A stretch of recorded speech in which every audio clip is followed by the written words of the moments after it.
여러분 안녕하셨습니까? 양영태 TV의 양영태입니다. 조선일보 사설자에는 말이죠, 동료 고발을 요구한 정부, 동료들을 고발하라 하고 요구한 정부, 이게 공산국가냐 하는 그런 목소리가 나오는데, 그런 목소리를 좀 듣기를 바란다라는 요지의 사설이 나왔습니다. 원문 그대로는 동료 고발 요구한 정부, 공산국가냐? 목소리 듣길, 이런 사설입니다.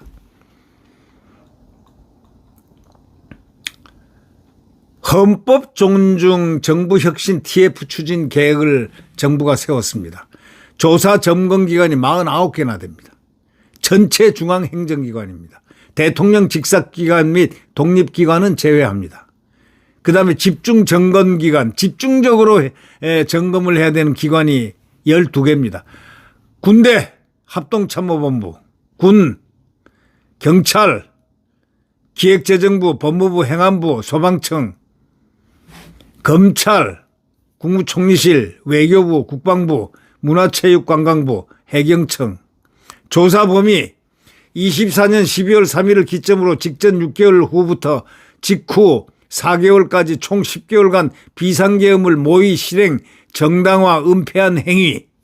추진 일정 25년 11월 21일까지 기관별 자체조사 TF 구성, 12월 12일까지 기관별 조사 대상 행위 확정, 26년 1월 31일 조사 및 총괄 TF 결과 검토, 2월 13일 인사조치 등 마무리, 처벌한다 이겁니다. 네.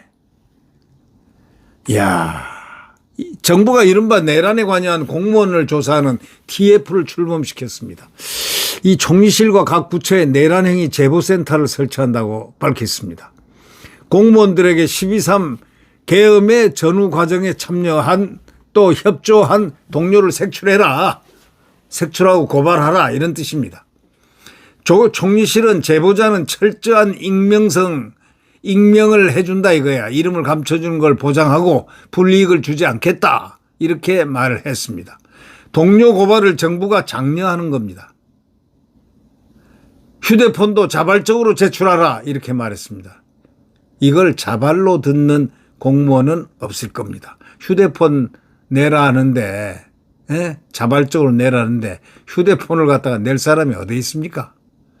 거기에는 모든 사적인 프라이버시가 들어있는데 프라이버시를 이렇게 임의로 제출할 사람이 어디 있습니까? 이거는 말은 동료 고발을 정부가 장려하고 또 휴대폰도 자발적으로 제출하라 하지만 이거는 자발적으로 듣는 공무원 단 한 명도 없을 것이다.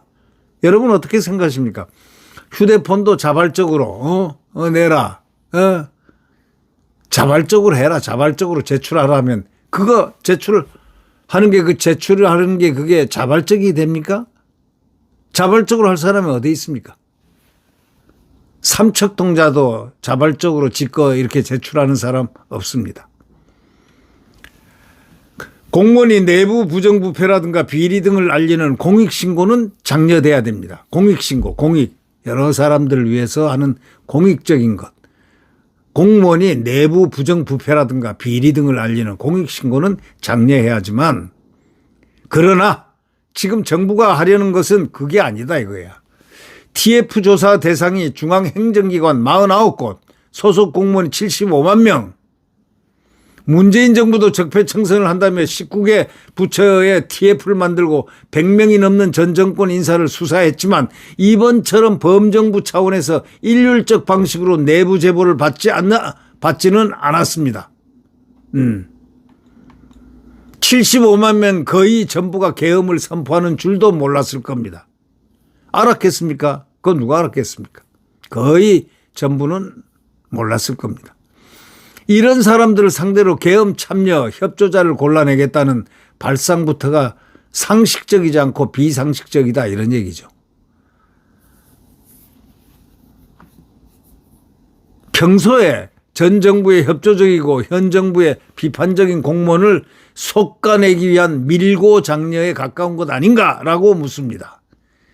사설자는 이렇게 질문합니다. 평소에 전 정부에 협조적이고 현 정부에 비판적인 공무원을 쏟아내기 위한 밀고 장려에 가까운 것 아닌가 이런 얘기죠. 퇴출시키겠다는 그런 뜻이 있는 그런 게 아닌가 이런 뜻이죠. 계엄에 가담한 공직자는 이미 강도 높은 수사 다 재판 다 받고 있지 않습니까? 그들의 지시에 따른 공무원이 혹시 있을 수도 있지만 이런 사람들은 계엄 참여나 협조자라고 한다면 너무 가혹한 거죠. 지금 계엄과 무관한 부처의 공무원도 이번 조사로 불이익을 당할까 봐 걱정이라 합니다. 동료 고발이 진급 경쟁자를 음해하는 도구로 쓰일 수 있기 때문입니다. 벌써 투서 비방이 난무한다고 합니다. 참. 내부 고발을 정권 유지 강화 수단으로 쓰는 것은 공산국가에서 하는 일입니다. 내부 고발을 정권 유지 강화 수단으로 쓰는 것은 공산국가에서 하는 일이랍니다. 그런 나라에서도 고발 중 상당수가 개인적 원한이나 사적 이익을 위한 것으로 나중에 다 드러납니다. 실제로 지금 공무원 사회에서 공산국가냐? 여기가 대한민국이 공산국가냐는 수군거림이 있다고 합니다. 정부는 이런 목소리를 가볍게 여기지 말아야 합니다. 자, 현대 민주국가에서 이런 식의 내부 고발 제도를 운영한 나라는 단 하나도 없다는 겁니다. 공직자 줄 세우기, 정치 보복이란 걸 다 알고 있기 때문입니다. 정권이 바뀔 때마다 전 정부에 협력했다는 이유로 공무원을 만약에 솎아내기 시작한다면 나라가 어떻게 유지되겠습니까? 오늘 사설자 상당히 중대한 얘기를 한 것 같습니다. 오늘 이 사설자는 동료 고발을 요구한 정부, 공산국가냐 하는 목소리를 정부가 듣기를 바란다라는 그런 요지의 사설이었습니다. 네, 구독 버튼과 엄지를 눌러주시면 감사하겠습니다. 여러분 안녕히 계십시오.